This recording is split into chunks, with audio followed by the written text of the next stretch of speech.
This is iFIBER 1 News. Here are today's top stories. A man reportedly admitted to stealing 2 cars, telling Moses Lake police he stole the second vehicle because he was cold and wanted to go home. SkillSource, the financial heart of North Central Workforce Development Council, has been awarded nearly $885,000 from the Career Connect Washington initiative. If you take a right after walking through the front doors of the Grant County Law and Justice Building, you'll notice a bronze silhouette of a man who was well loved and well respected. Moses Lake's Melanie Flores made history this past Tuesday. From the iFIBER 1 newsroom, this is iFIBER 1 News. And it starts now. A man reportedly admitted to stealing 2 cars, telling Moses Lake police he stole the second vehicle because he was cold and wanted to go home. 22-year-old Corbin Finnegan was arrested Thursday morning on Interstate 90 after reportedly stealing a running pickup truck from outside a gas station on North Stratford Road. At the same time, he was also the suspect of a car theft Wednesday night, where the victim says he gave Finnegan a ride from Spokane to Moses Lake. The victim told police he let Finnegan inject him with heroin, causing him to pass out. When he woke up Wednesday night, his Hyundai Elantra was gone. When interviewed by officers during his Thursday arrest, Finnegan was asked where the Hyundai was, and Finnegan claimed the victim still had it. In a later interview, Finnegan reportedly admitted to taking the car and later being with Ken Major. Finnegan told police the two were outside Winco, where Finnegan was panhandling. Finnegan says he went inside the store to use the restroom, and when he returned, the Hyundai was gone. Then, about 8 a.m. Thursday, a Moses Lake police officer located the red car on Melva Lane and West Broadway Avenue. Police say Major moved from the driver's seat to the passenger seat before he exited the car. Body cam video shows Major then run across West Broadway Avenue. He was taken into custody after a brief foot pursuit, and both suspects are now facing felony charges. This is Joe Utter for iFIBER 1 News. This segment is brought to you by Maytag and the family Pooch have a lot in common. Both are loyal, both aim to please, and both are tenacious dish cleaners. But only one can sanitize.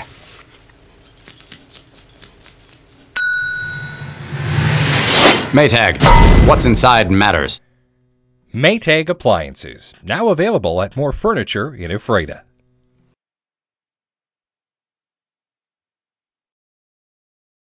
SkillSource, the financial heart of North Central Workforce Development Council, has been awarded nearly $885,000 from the Career Connect Washington initiative. The workforce development is located all throughout North Washington State and are a one-stop partner helping youth and adults gain education and workforce skills employers are looking for.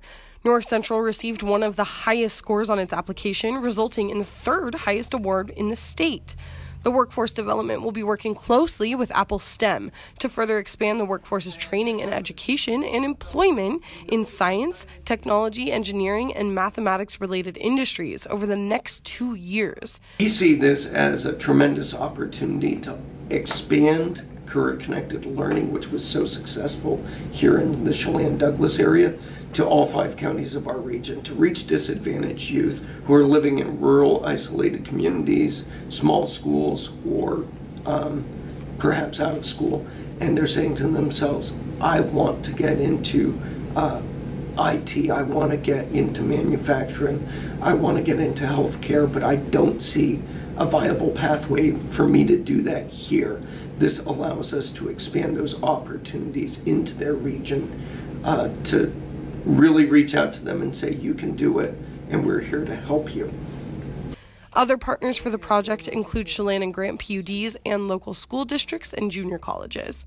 I'm Madison Meyer with iFIBER 1 News. This segment is brought to you by Are your taste buds bored? Well, then bring them to Jay's Teriyaki. Not only does Jay's have a variety of teriyaki dishes, they also offer mouth-watering salads and sides. Call Jay's 509-764-5155. Jay's Teriyaki, located at 123 East Broadway in Moses Lake, because it's all in the sauce. If you take a right after walking through the front doors of the Grant County Law and Justice Building, you'll notice a bronze silhouette of a man who was well loved and well respected by the local community. 8 years ago this past Wednesday, former Grant County deputy and longtime Afraid of Police officer John Barnard was killed while on patrol on Highway 283 near Quincy.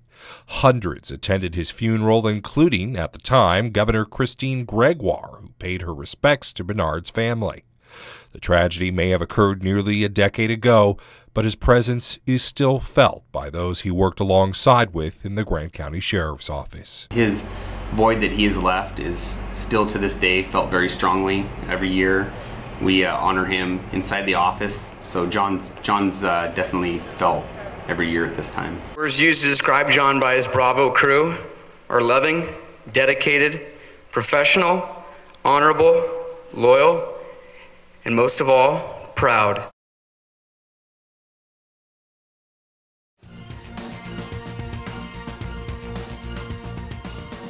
Moses Lake's Melanie Flores made history this past Tuesday when she became the first girl to ever compete for the Moses Lake wrestling varsity team. Flores competed in the 106 weight class and beat her opponents by points, 6-1, helping Moses Lake win every single match against Eisenhower. She talked about her experience.